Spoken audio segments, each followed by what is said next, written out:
YouTube, it's Brian Phillips. I'm here to share something special with you today. Something amazing, something we all struggle with, and that is lipos. Electric planes like to eat them and then spit them out, and they look like this. Puffy and used. And I'm not overly difficult to work with when it comes to batteries. I'm nice when I charge them. I'm not so nice when I discharge them. They come new and they look all nice and sleek like this. And we're just going to see if this one keeps looking like this. You'll notice that this is a ZOP power. It's an RC pack, which is a lithium polymer, and it is 22.2 volts, also known as, I'm not sure why they say 22.2. This is a 6S 70C pack.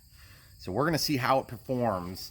Banggood sent me this to review, and we're going to see if it's worth a crap compared to the Turnigy heavy duty, which we've had good luck with. Again, Turnigy is among the cheapest in the marketplace. This is a 70C, this is a 60 through 120C discharge, which I don't necessarily think is true.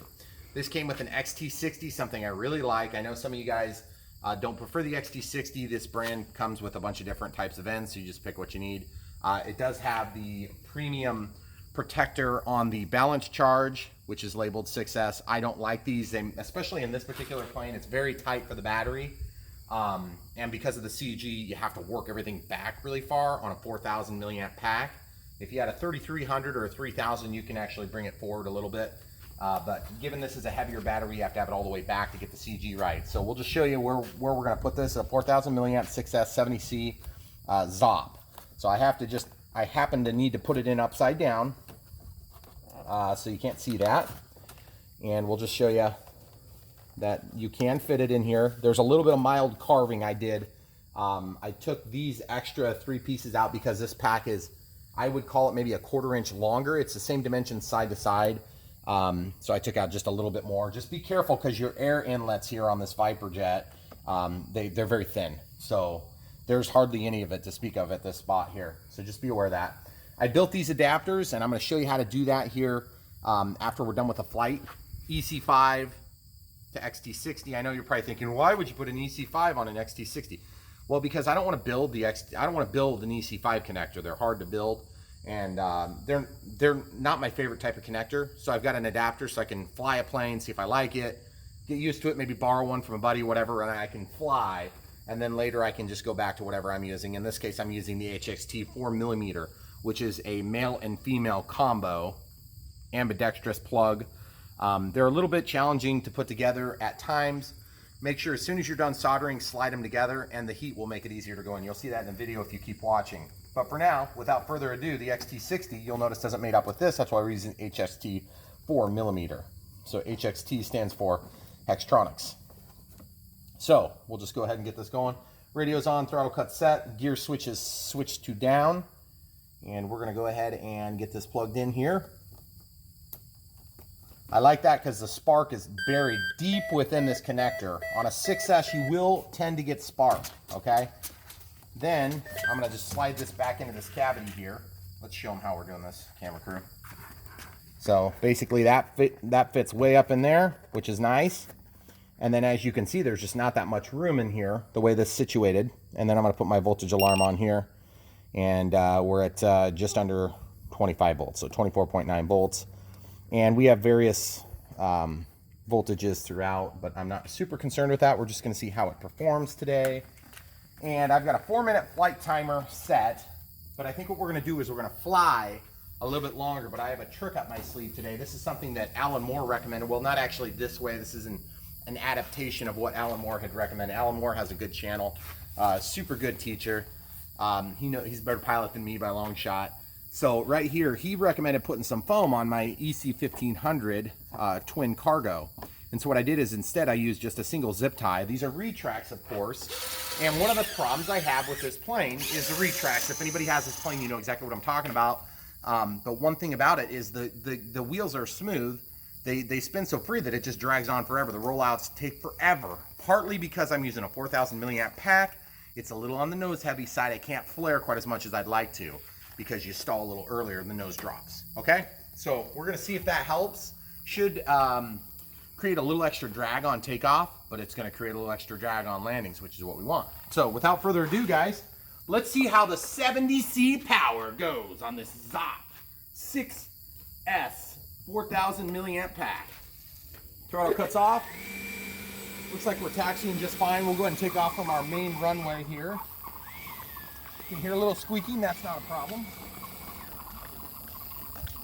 A little bit of wind over my right shoulder. Probably better to take off that way, but we have plenty of airspeed on this thing, so without further ado, here we go.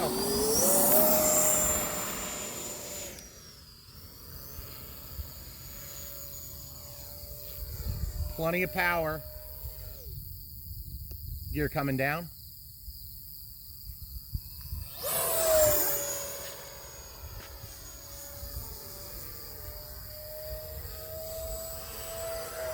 That's full throttle now. Still full throttle. Still full throttle. Still full throttle. Getting out of the throttle. Takeoff flaps. Landing flaps. Coming in for a slow pass. That thing is going.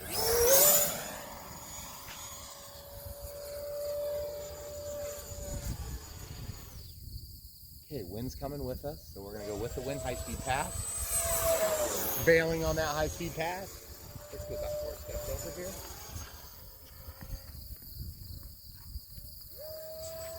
Between us and the building. Seems to be pretty zippy. Mm-hmm. Okay, we're going to come under and down the runway. Okay. You hear the owl? Yep.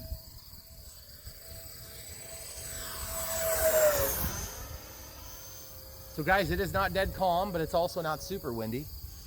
Okay, next to the house, onto the front. You ready? Yeah. Man, that thing just unlimited vertical almost.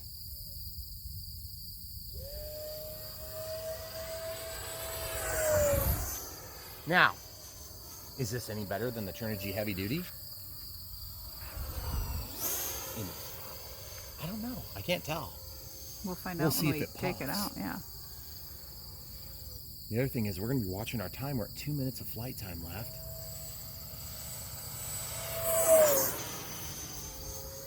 Down the runway. Sorry about that, camera crew. We're going to go under and through to a step forward, 2 steps, please. Take off flaps to soften the blow. Out of flaps to drop the altitude. As soon as we come around the edge of that house, do you feel that wind kicking it, hon? We're going to go under the power lines this time. Same passage, only this time we're going to go down low.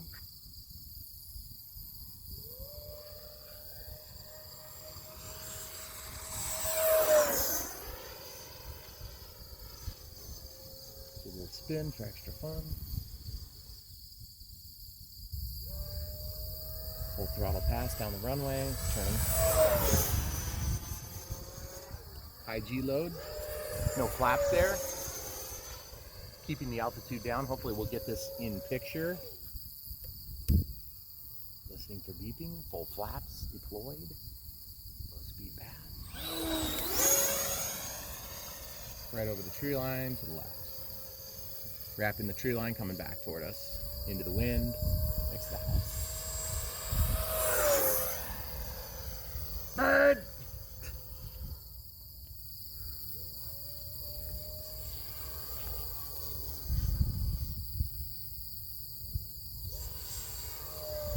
You're going down. Okay.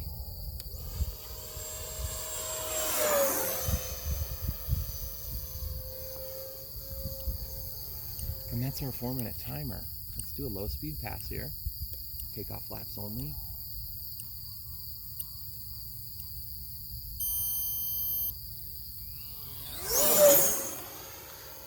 Listening for beeping.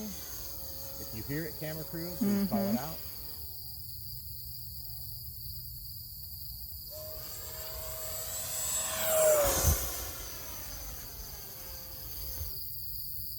I'm not hearing any beeping, are you? Nope. We're 20 seconds past our 4-minute. Remember, on an EDF, you're not going to be on the throttle 100% of the time, and if you are, you're doing it wrong. That was cool. And yes, I did that on purpose. Get it flying, get it under control. Hey, you ducked. I didn't even I duck. know. Sorry. Self-preservation. Okay.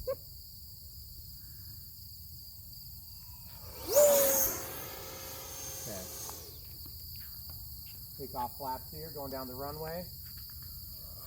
Low altitude pass into the takeoff flaps. Little rudder action there, go over the tree. Is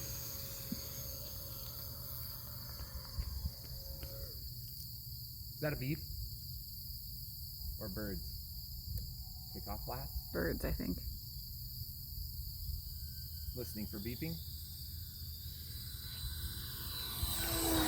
I don't hear nothing. Into the power. Guys, I want nothing more than this pack to work. But who knows?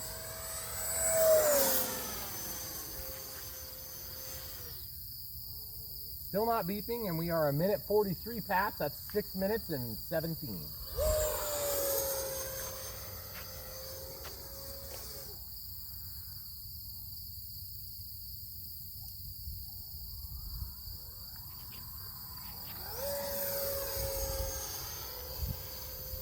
See that almost stall there? Mm-hmm.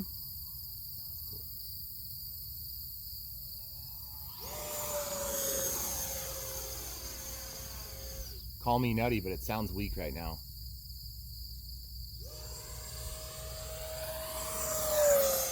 My alarm is set to 3.6 volts on any cell.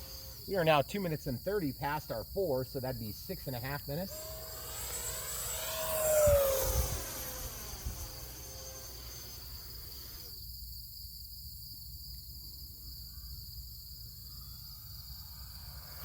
Still no beeping. Takeoff flaps employed.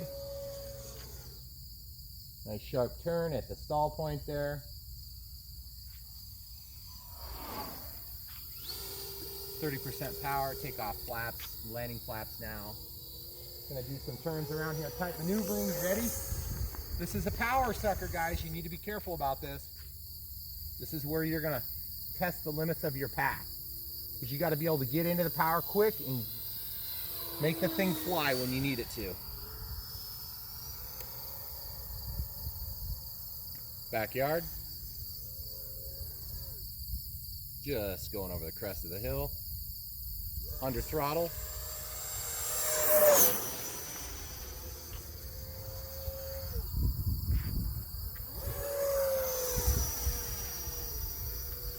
Can't believe we're not beeping yet. There we go. Got a land. Gear coming out.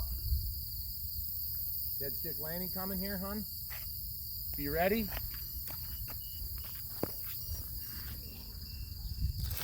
Oh, shoot. Okay, so we'll pause it. Okay. Just so there's no shenanigans. We're at 4 minutes and 9 when I stopped. Well, 4 minutes when we landed. Okay? That was a true dead stick landing. That was not just for show. So that means I flew for 8 minutes on this pack, which was very aggressive. I think I fared really nicely on that landing. I must have caught some of this taller stuff. I would have liked to see if I could slow the plane down with the gear. Let's see if the gears cycle. Nope. This one, you guys get this, you'll notice this. You have to pretty much adjust it every time you have a rough landing. So get used to it. Let's see how the battery looks. Actually, we'll just go back to the bench. Okay guys, so we just came back to the truck. Cell 3 is at 3.22. Cell 4 is at 3.24. Cell 5 is at 3.33. Cell 6 is at 3.28. We're at 19.3. Number 1 is at 3.33. Number 2 is at 2.93. I don't know if you guys heard me say it, but it was totally dead. Meaning, okay, I'm going to give you one little bit of advice. First of all, you don't generally run an EDF that close because you need to save some juice for landings, because dead stick landing in EDF is not a big deal if you have a nice big runway. I could have landed that without any problem on the road. but here on the driveway where it's a shorter runway, you need to give yourself an out. You need to have an out. So that was maybe not the best maneuver. We should have done that on the road so I had more room to work. But there again, if you get out on the road and I was dead stick, then I can end up in a spot where I don't have enough room to recover. So here I'm fairly tight.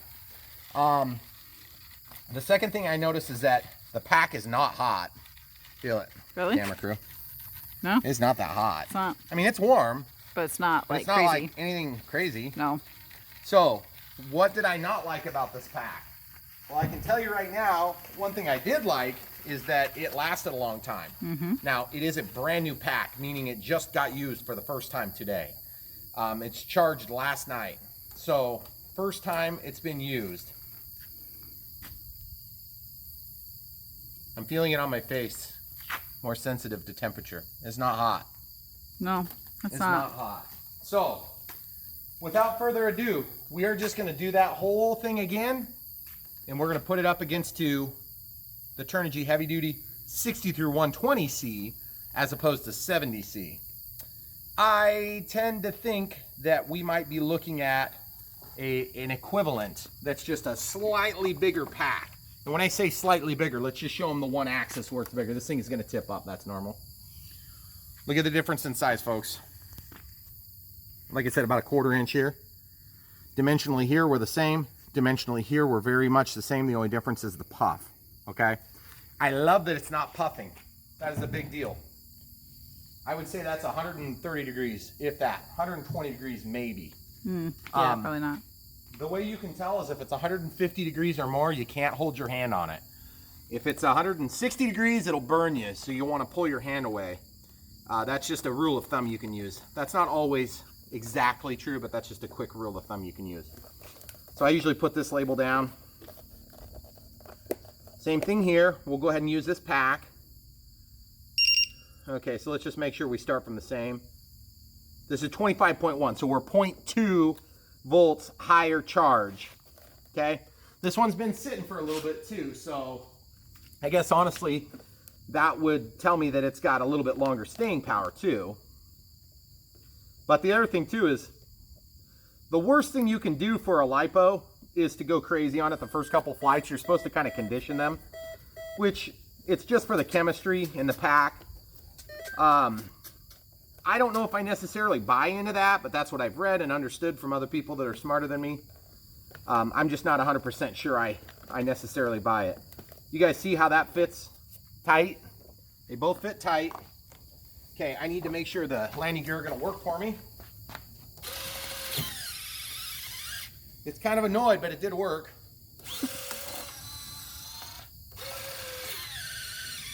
If you're anything like me, that's good enough.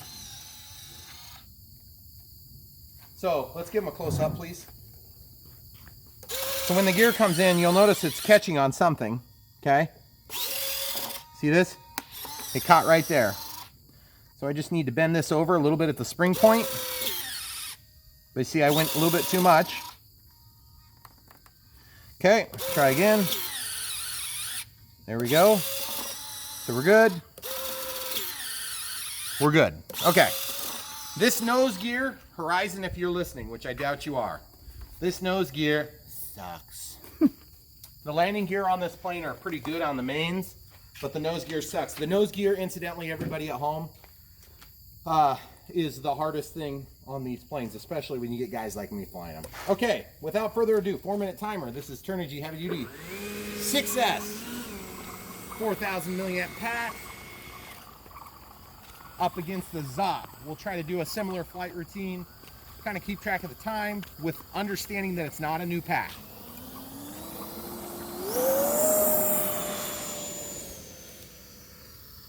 Call me nutty, but that felt more powerful. Did it? Could be in my head. There's your near unlimited vertical. Almost out in the stall.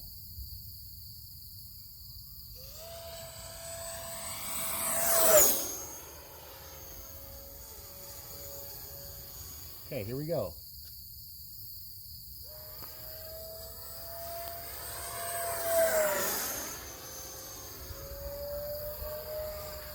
Okay, so we're going to try to get this thing to screw up.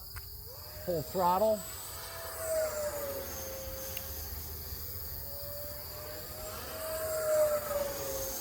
That is really mean to a LiPo.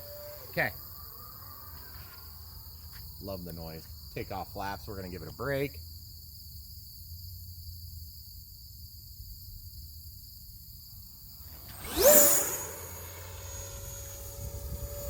Did you feel the wind?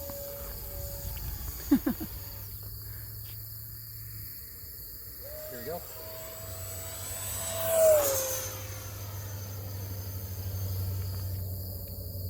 Okay, coming in by the power pole here, hon. You good? Yeah.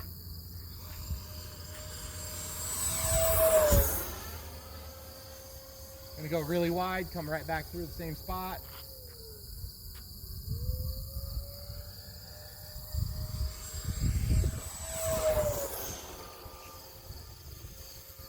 I do not feel like the limits are quite the same on this. Better or worse? Huh? Better or worse? Guys, I don't know. I don't know. Okay.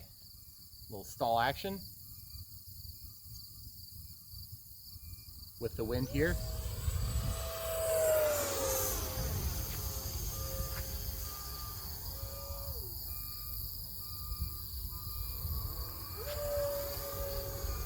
I just feel like maybe I get the juice a little quicker from this one. That's not the way it should be if it's 60 through 120 C. I love doing that with this plane. So much fun.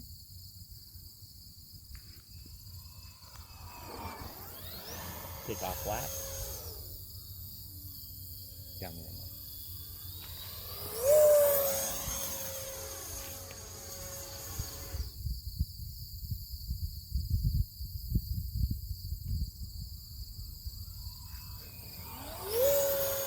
You need to move to this side. Thank you.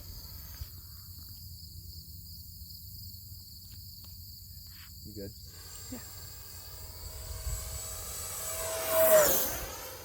Okay, we have 56 seconds left on our 4-minute timer.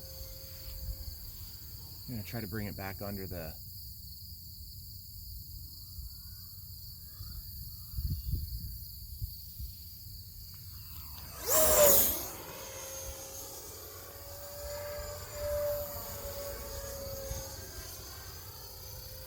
bring this back under. Right over the driveway, hon. Follow the runway.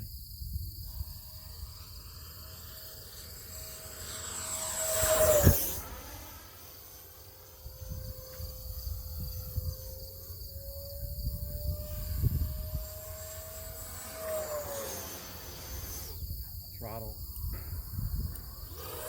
Into the throttle. Okay, so this is 5 seconds left on my timer. Take off flaps. I really don't want to push it and kill this pack. So I think what we're going to do is this. I've had one too many heart attacks today already with this plane, and that was just from what we did when we had a dead stick landing. So I think what I'm going to do is I'm going to go ahead and bring it in for final. Okay. Did you hear beeping there? I did not. Okay. Coming into final.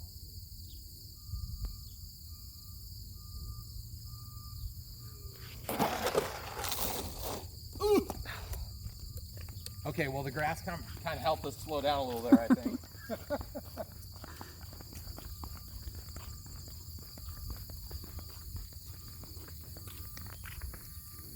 Okay, so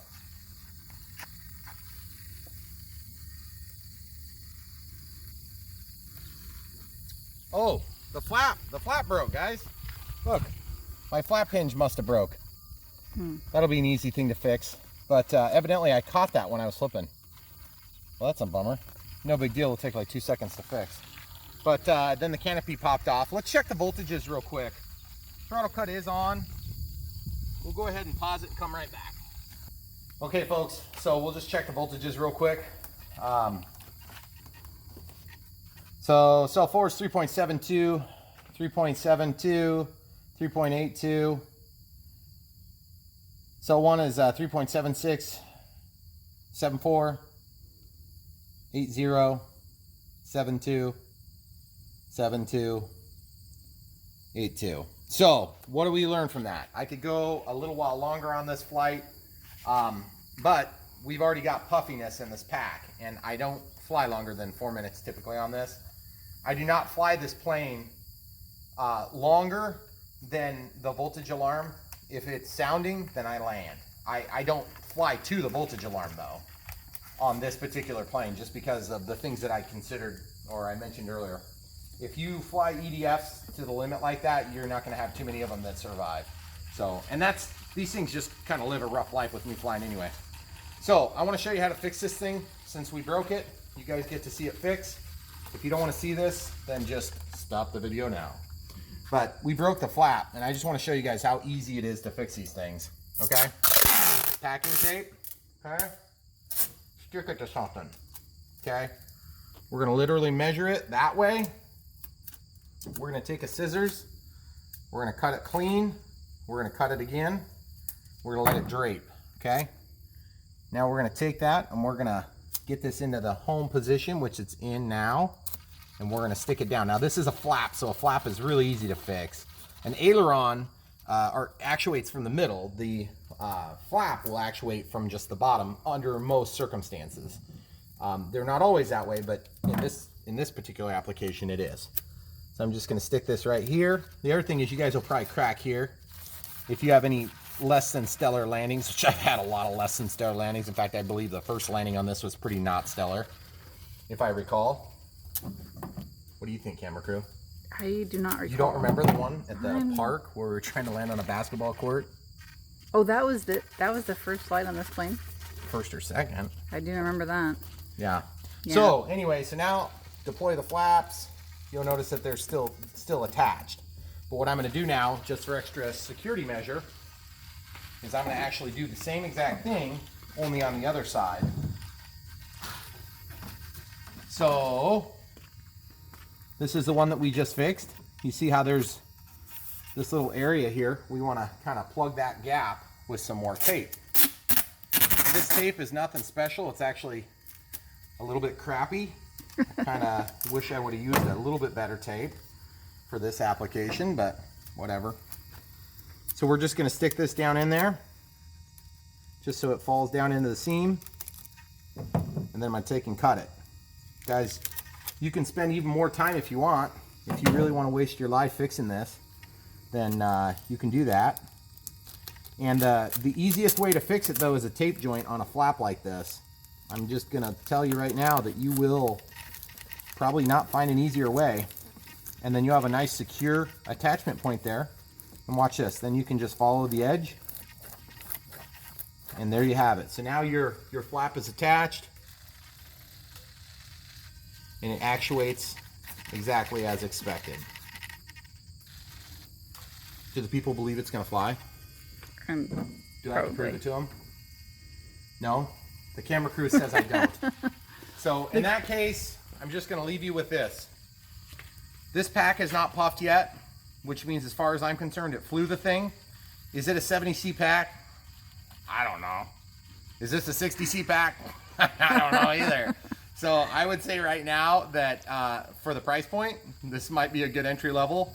And maybe like later on when you want to start going really crazy, spending triple or quadruple the amount, you can go get it from e-flite. Anyway, thanks for watching, guys. Check the description below. Buy this for your very own. Stick it in your Viper and crash it in my honor. Thanks for watching. YouTube, it's Brian Phillips here, filming by myself. It's horrible, I know.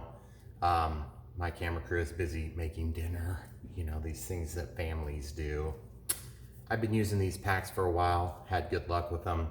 To get a little puppy, 4000 milliamp, 6S, 60 through 120C discharge rate, Turnigy heavy duty.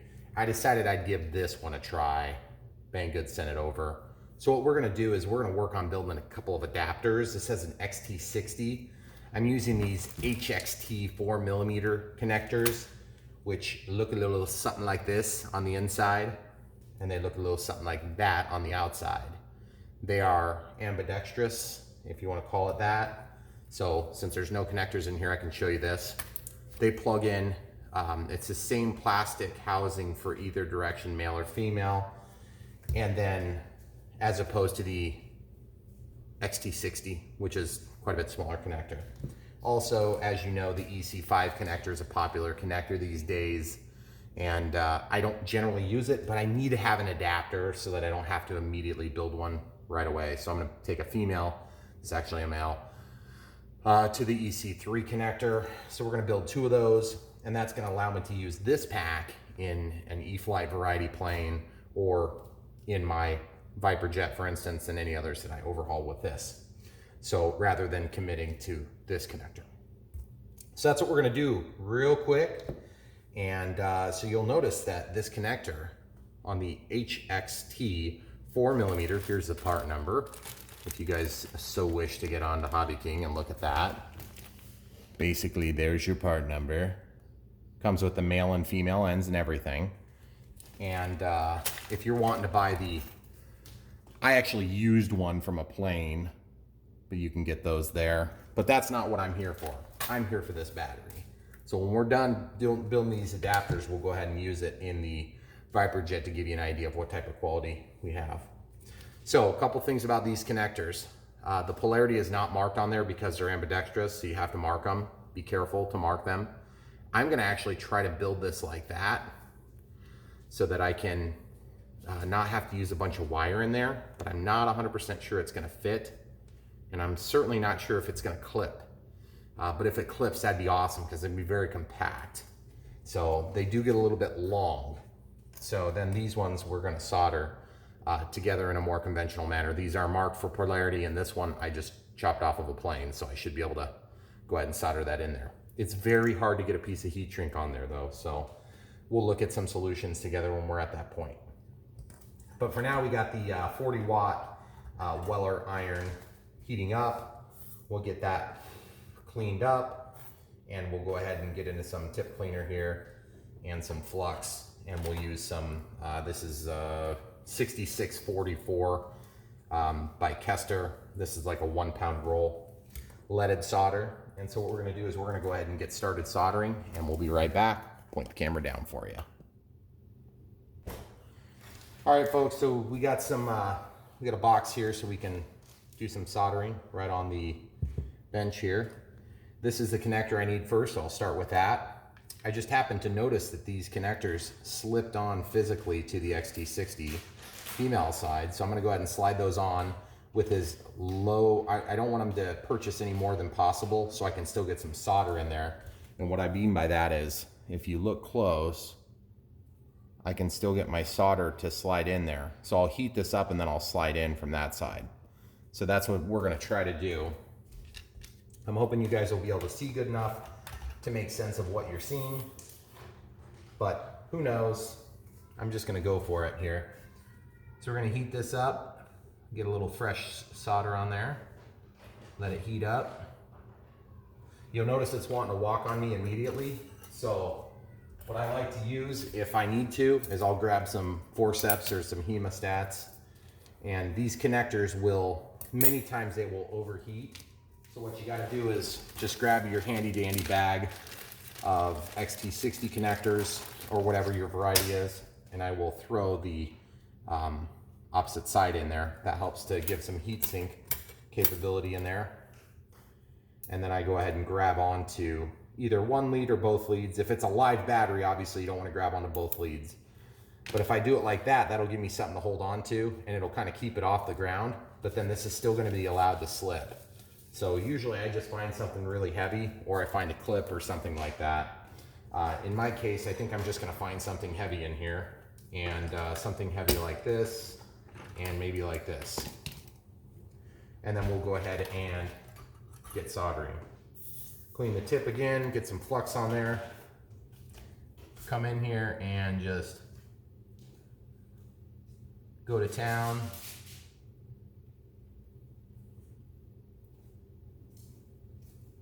And I just want to more or less get as much solder in as I can to fill that gap. Remember, as these connectors get warm, they're going to want to melt the solder if you would ever get into a super high load situation. So no wire is actually better, because the wire is typically going to be your weak point here. And if you're going to desolder, it's going to have to desolder a whole lot of solder, which is going to take a lot of heat. So I'm just kind of filling that opening up. Now, the only bad thing about these adapters when you get in these bigger connectors is that you do end up with quite a bit of weight, because lead is not light. It's a heavy metal after all. Okay, so we're gonna go ahead and do the other side now. We'll just see if we get lucky and maybe we can have good success with this. So you see I'm just feeding this in, just kind of pulling a little bit off as I go. Getting some heat to it, waiting for the heat, and then I'm sliding it into that crack. And that's gonna allow me to make this little adapter. And guys, these little adapters are just invaluable. Geez, you see how much I just fed in there? That's crazy. This is a flux core solder, if you hadn't already gathered that. Okay, so we have a nice clean joint there. We're gonna let that cool down before we try to slide the connector on there. And then you're also gonna notice that we don't have perfect alignment on the connector. And so obviously that alignment is not gonna be great. So I'm gonna heat this side up and just kind of straighten it up a little bit. So that'll be the next move we make. So I think what I'm gonna do is I'm actually gonna heat it, and then I'm just gonna press down a little teeny bit, put a little bit of pressure on there. Gotta get a little flux on the tip to clean it, little tip cleaner. I'm gonna come into the solder directly here so I can get that heat transmitted. Get a little bit of fresh solder, help bridge the gap so we have better heat transmission. Once we have that hot, I'm just gonna press gently, and then it's centered right up. Except I went a little bit too far, so I actually hit it from the other side a little bit too. There you go. Okay, so now that's nice and square. I'll show you that with a close-up shot, folks. You can see kind of how the connector sticks out a fair amount, and obviously this is gonna come off. But from this side, you can see we're mostly square. We're not perfect, but we're not looking for perfection here. If we were looking for perfection, we would order it from China. Just kidding, guys. Anyway, so this is gonna need to cool for a minute, so we're gonna let that set off to the side and cool. And now we get to do the fun one, and when I say the fun one, I mean the gigantic, humongous pain in the butt is gonna be the EC5. I hate EC5s. These things are the bane of my existence. I hate these things. But I know a lot of you guys love them, so I'm gonna love them along with you. So we're gonna slide this lead in here and just try. I mean, I know that some of you are thinking, well, of course, you're not supposed to use an EC5. Well, an EC5 is not supposed to go with an XT60. It doesn't have the same current rating. Of course it doesn't. But here just a year and a half or two ago, you wouldn't have found an EC5. So I'm not sure how everybody did it then. I mean, there's still a lot of guys using Dean's connectors. So for God's sake. So anyway, this is gonna be just like one of those, I need to get something in the air because like I feel the need for speed.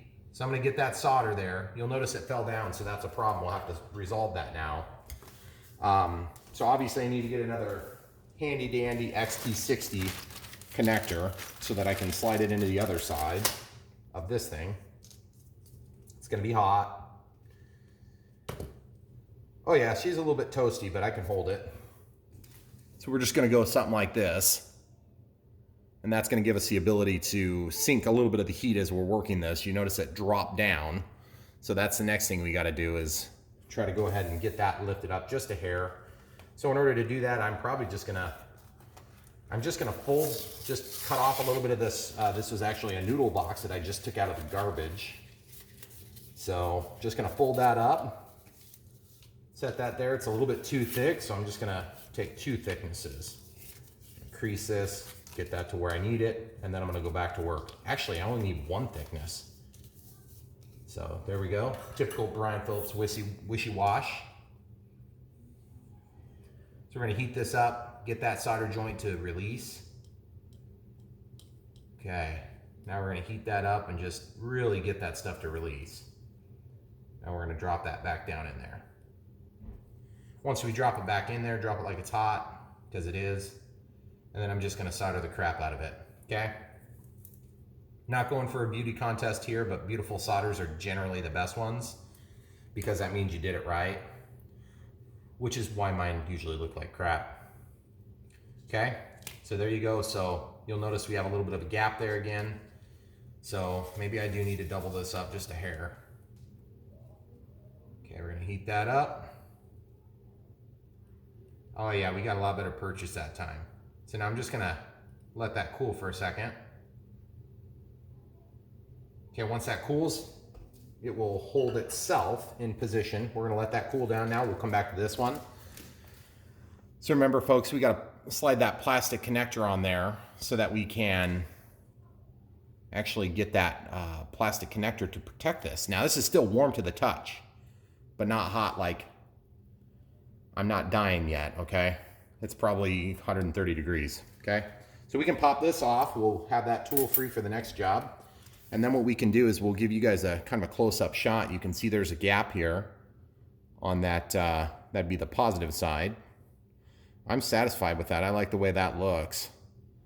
I feel like we got enough solder to make a very solid connection. So what I'm gonna try to do now is I'm gonna go ahead and verify my polarity. The way I verify my polarity is I usually look at a battery. That's the easiest way to be sure. So it's the bigger one for the positive, okay? So you can also look inside of there and you can see that's an open drum, and then this is a pin. A socket would be a better way of describing that, but whatever. So positive is definitely here and negative is definitely here, okay? So now all you gotta do for this HXT 4mm, listen for the snap. Listen for the snap. Okay, I'm gonna take this connector apart so I can push really hard. Oh, come on. Oh, these things are really hard to snap. But that's, see that in my finger? Oh, your precious Brian's fingers. So now I'm gonna push on the countertop in a vain attempt to do this. Man, that is like really tough to slide in there. Oh, that hurts. Look at this. I got holes in my hands.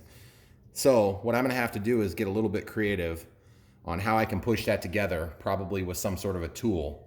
And if not a tool, then it's gonna have to be a hammer. So we'll come right back to that. Now that this has had a chance to cool somewhat, we're gonna go ahead and get the other side. Now you'll notice it doesn't wanna move much. Okay, that's because we have solder that's wicked into this line here. It's not very long, so it doesn't take much. So I'm gonna have to bend this over and position that in. So you see how I bent that over, folks? That's, you don't want to depend on the solder joint for your mechanical strength, or you certainly don't wanna be fighting it, okay? So make sure that it's in position before. You don't want this to get hot and then release and spring out, okay? Because you're gonna crash your plane instantly if that happens. So, because you will completely lose control unless you have a secondary battery with a BEC or something like that that's running your receiver and servos and things of this nature. So I'm gonna go ahead and stick this down here, like that. I like that, I like that the best. Then we're gonna go ahead and get into the flux. It's just the flux. I'm just dipping the tip in there. That's what everybody does in their living room on their brand new granite countertops. That is the people that don't get caught doing it. Letting the solder work. I'm heating up the joint. I'm not just putting it on top. You have to let it flow. Once it gets hot, it'll flow. You can see that I can push this in and it'll flow into position, okay? So that's a pretty joint. I like that. So now I'm gonna come back over here and I'm gonna hit this other side, okay? So just getting a little bit of heat transfer. You got to have some solder on that joint or you're not going to make any heat transfer. It's going to be so slow that you won't be able to do anything with it. So, and that's why I use this Weller. It's nothing special, just a 40-watt iron, okay? So, we've got that together. So what we're going to do is we're going to go ahead and lay that down, let this cool for just a minute. It's going to be hot as a you-know-what. Look at that beautiful thing. It's so pretty. Okay, coming back to Realityville here. So now we're gonna take a look at this again. And so for that, I'm probably going to, we're gonna try whatever tools I've got in the drawers first, which this is one of them. I don't wanna break the connections. See, this still slips off, and I just wanna show you how this works if you haven't figured it out yet on your own, which I'm sure you have. There's a little collar here, right there. And that collar connects. It's similar to an EC5 connector. I do not like this style. I like this style because then you don't have to waste the connector if you make a mistake. You just desolder it and redo it. Sorry for the hand talk. But you see, this is going to slide in there and it's eventually going to catch and it's going to click. So it is possible that maybe I can't reach down because I'm hitting a wider point down here where the solder has mushroomed out just a little bit. That is totally possible, but I don't know that that's the factual statement. So I'm just going to run this around the side and see if I can take off that high point. I'm just going to take this and try it again. Okay. Remember, the more you screw with this stuff, the weaker the physical connection is going to be, the mechanical connection. You do want that to be strong so it doesn't break. Okay.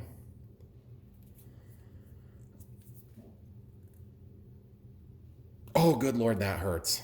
Yes, it does. So, another option would be to get some pliers, which we're going to do now.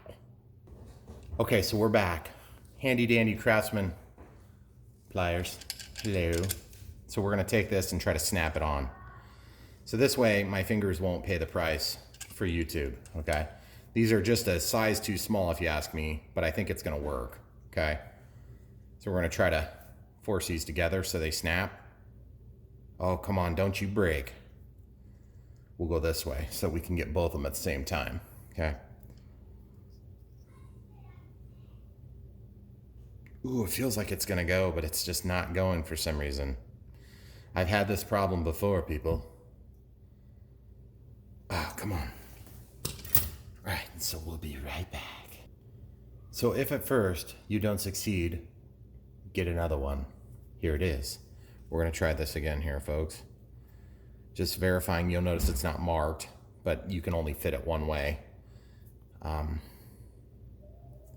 just going to try to slip that down on there. Oh man, that really doesn't feel great on the fingers. So we're going to try this again. We're going to actually get a little smarter than the connector, which is a stretch maybe, but we'll slide that in so we've got a little something to push against. And then I would love to put something in on that side too so we could push against it as well. And technically I believe we can if we just play our cards right. So you'll notice now we've got something to push against.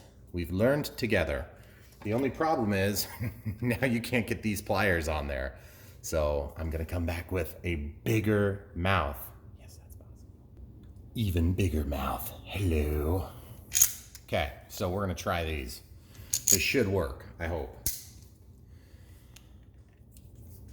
So that's all the way opened.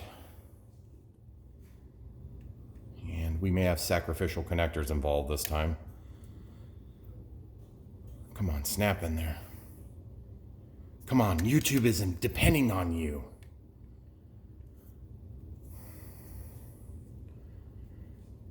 These little connectors can be such a pain, and yet I've done them before, so I actually know what I'm doing. I know it doesn't look that way.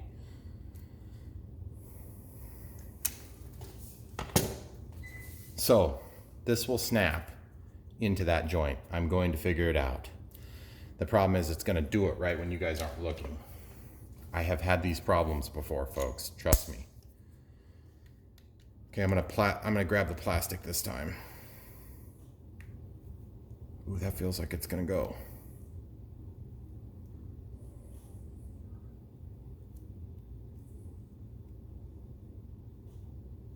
Oh, you son of a gun. Same problem I have with EC5s. Okay, so I'm gonna fight this and come right back. Okay guys, so I shortened this up a little bit, which was super easy. And I think that's what's gonna do. It's gonna allow us to get it back to the proper depth before it snaps. And we'll see if that does it for us. These things are hard to snap together. I've had this problem before when I did them with just wires and stuff. So I'm sure there's probably some trick that I've never learned. If you guys know the trick, please do leave it in the comments below because I would love to hear from you on that.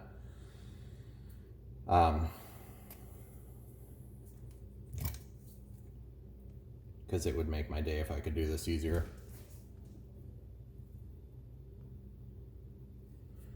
Okay, so here we go.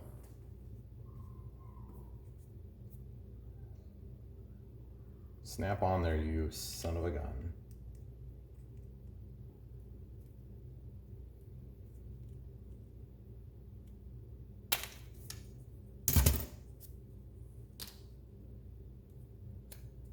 And the key is, if you don't snap this on here, then you're not going to have anything to retain the lead when you plug it in, because you'll actually be holding on to the wire and the connector inside, but not the actual protective cover.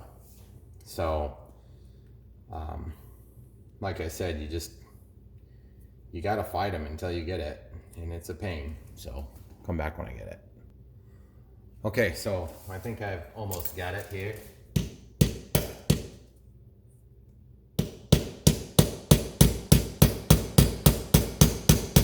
I was only kind of joking about the hammer earlier, but evidently I wasn't joking, because that's evidently what it takes to do this, which is pretty ridiculous. So once you get that, then your connector will not pop off, okay?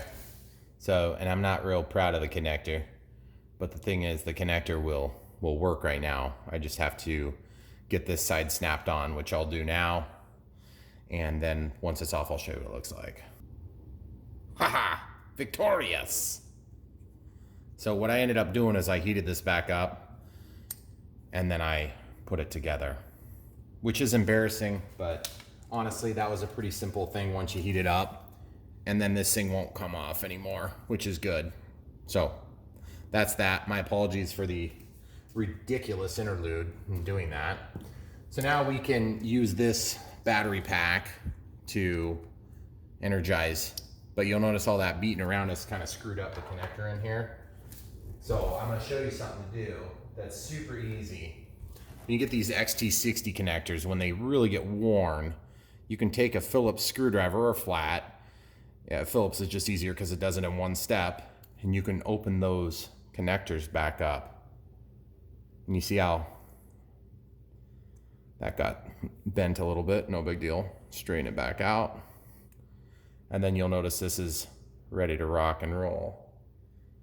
So we've got that there, and then we'll have proper, nice, firm purchase when we plug it into a connector, okay? So that works good. Now we can go ahead and test our work, plug it in here. I'll bring you out to a wider angle. We'll fire up the charger, the EC5 connection. Okay, so this is just basically gonna turn on the wrong charger. So, but we'll use that one anyway, no big deal. So we'll go ahead and, this is 6S, so we have this nice connector protector here. And we'll go ahead and get that plugged in, which is gonna go right here. Make sure your polarity is correct. And then I'm gonna use this little adapter back. I know it sounds ridiculous, but we're testing our work here. So we're gonna verify all our polarity as we go. And then we're gonna plug that into the charging station. And then what we'll do is we'll set this up so that I'll zoom in so you guys can see what I'm doing on the display, which is LiPo balance charge, 4S, or excuse me, this is 6S, so we'll make that 6. We'll put this back to 4000 milliamp hours, which is the size of the pack. And then we'll charge it at, like, let's say 2 amps. Then we'll press and hold. It's gonna check the battery. Okay, enter to confirm. So now it's started. And here we have 3.95, 3.94, 3.95, 96, 95, 94. Okay, so that's gonna give you some proof of concept here that our charger is gonna work.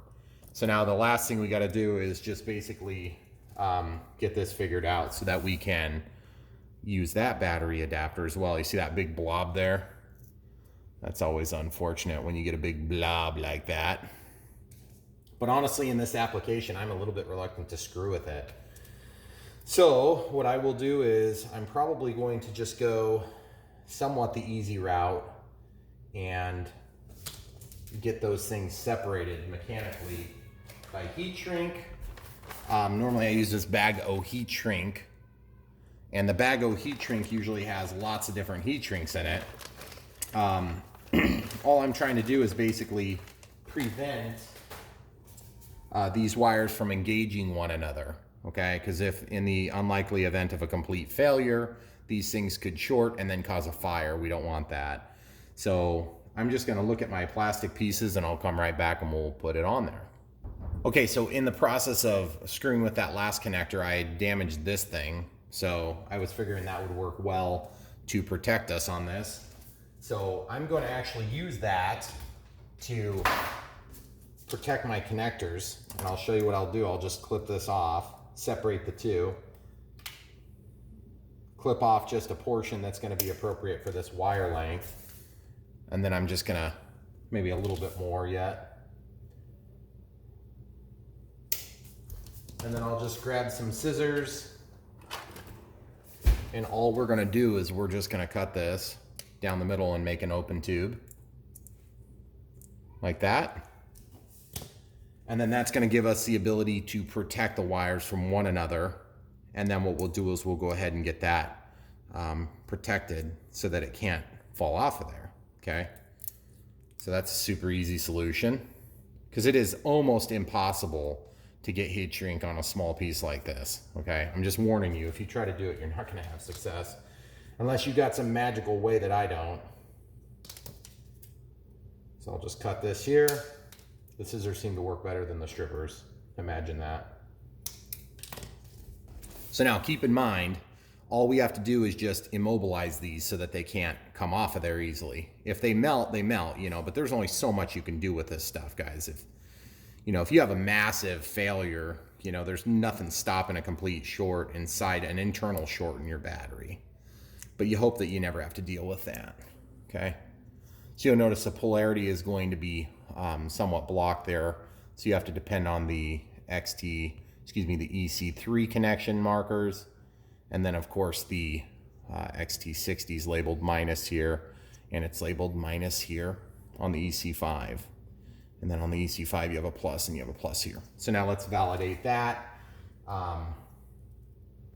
The battery is charging. So what I'll do is I'll just grab one of these leads. These leads, of course, have the correct polarity for us. And so we'll just go ahead and slip that in there. And I always double, triple check these things to make sure that I'm not going to get myself into a world of hurt when I plug them in. So now I'm going to grab a little bit of heat shrink, or somebody could use like a really small zip tie. Might actually be a better option for this, just given the nature of the connector, because a zip tie is not going to melt, but a heat shrink under the right conditions would melt. So let's try the zip tie first, and if that gives us problems, you could go back to a black and a red zip tie. I'm just going to use these black ones because that's what I have lying around. So we'll just feed this through and then go ahead and cinch it down. And then that's just going to immobilize this connector housing now that we've made and make a nice little neat package. So then we can clip that. Normally wouldn't use scissors, but I want to have a nice tight cut right up by the edge. And so that makes it nice and tight for us. So we do that on both sides. And then on this side here, we'll make sure that we cover up any exposed portion of wire or solder. Okay, so we're going to send that around there. And as soon as we cinch this down, it's going to prevent anything from coming loose. So obviously, guys, with this hobby, there's really only a couple of dangerous things that we really honestly face, and the first of which is batteries and props, okay? Yeah, dangerous flying and all that, blah, blah, blah, whatever. That's only as dangerous as you are. So, but batteries can be dangerous. So I say this all, you need to be careful. It's, you know, watch out for yourself. You know, I'm on YouTube. I don't want you to have a bad experience. I don't want you to burn your house down. I don't want you to hurt your airplanes. I don't want you to hurt your car. I don't want to hurt you, you know, have you hurt somebody. So just be really careful when you're working with this stuff. You'll notice that we have a nice clean connection. It's very stout. I could not rip that in half if I wanted. And we have a nice heat sink, meaning we're not going to get burned when we touch it. And then really just for good measure, just a little bit of heat shrink. If we have heat shrink of this size, which it looks like to get around that thing, you're going to need some massive heat shrink. I'm honestly not sure I have heat shrink that's going to be sufficient to do that. So the next best thing would be, if somebody were concerned, you could use an electrical tape. But in my case, I kind of like this. It's simple, it's light, it's not going to require any maintenance, and it's going to be used, you know, for like 2 or 3 days until I have a chance to put on an appropriate end to the airplane that I'm going to be flying. And then these ones here didn't get reamed out as much because we weren't beating on these with a hammer, which is kind of nice. So I'll go ahead and open those up just a hair, and I'm just working it back and forth and then up and down, whatever direction the connectors are. This one I got just a little bit too much. So now we'll go ahead and retest this again. Known good connector, slip it in, make sure you have really good tight connection. You do want to be able to get it unplugged, but there you have it. Pretty cool, guys. So without further ado, thanks for watching. This pack is going to be awesome. We're going to put up the Viper with the 6S 4000 milliamp pack, and we will let you guys see how that turns out on the ZOP Power LiPo RC battery. High power, high quality. Please read safety instruction carefully before first time using. Using. So anyway, we'll see how that works out. I think it's going to be awesome, but you know what to expect from my adapters. Ugly, but they work. Thanks for watching, guys. Come back for more.